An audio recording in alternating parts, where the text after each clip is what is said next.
Thom Hartmann here on the news. You need to know this. The Republican Party really doesn't get women, and they don't understand what's important for our nation either.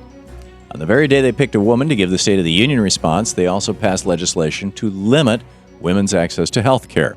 On Tuesday, the Republican-controlled House of Representatives passed a bill to block private insurance coverage of abortion in any plan purchased through the health care exchange. Obviously, this anti-choice measure is not likely to make it through the Senate, and even if it did, it would be likely vetoed by President Obama. This legislation was simply a way for Republicans to pander to their base. It's already against the law for taxpayer money to pay for abortion. It's called the Hyde Amendment, but that's not strong enough for Republicans.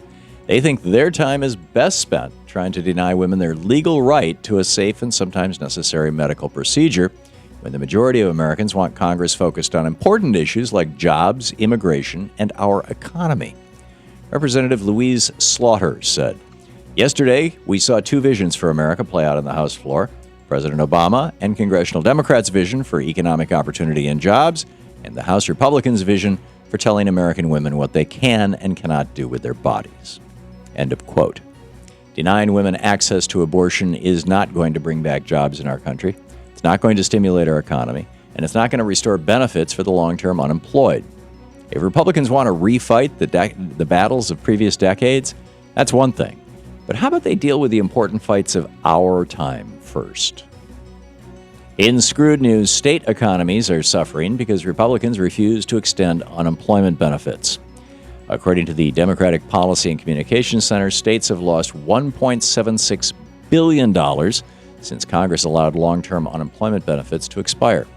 In the first week alone, states lost $400 million from their economies, and that number grows by the week. In addition, there are now 4 million people struggling to survive without this meager aid, and there are more than 2 million children living in a household with at least one parent out of work. The Republicans continue to block efforts to extend unemployment benefits, and their obstruction is hurting our economy, our families, and our fellow Americans. In the best of the rest of the news, religious groups are standing up for reproductive rights. On Wednesday, religious leaders from several different faith traditions held a press conference on what they call reproductive justice.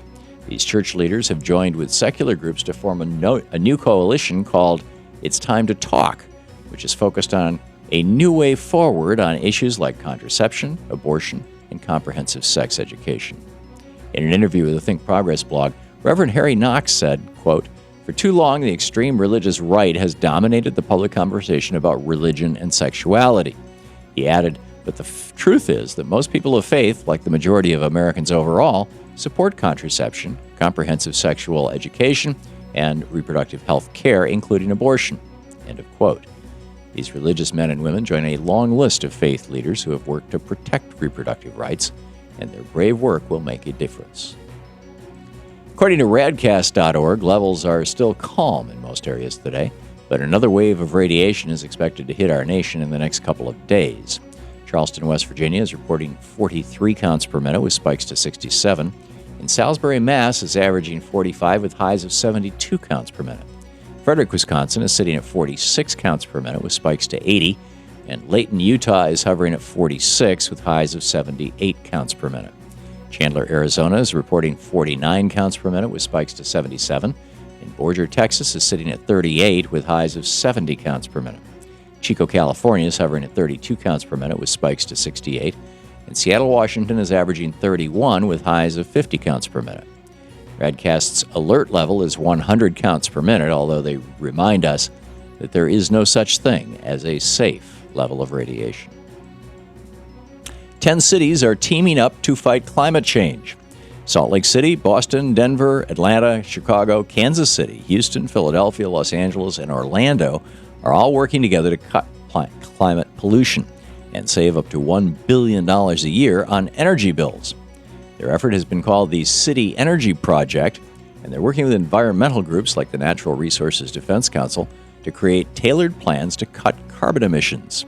The City Energy Project will work to improve energy efficiency in city buildings, to encourage private investments in common-sense solutions, to reduce energy consumption in public buildings, and to promote transparency and competition in energy-related markets. The president of the NRDC said these cities know that they must act now to make their cities more sustainable and resilient, and they will be paving the way for others to follow. And finally, in case you ever wondered, professional exorcists say that you can't expel demons via Skype.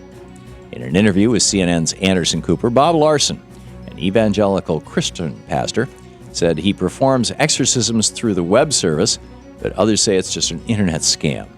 Reverend Isaac Kramer of the International Catholic Association of Exorcists said, "They just can't be done that way. It would be like trying to perform a baptism on someone through the telephone.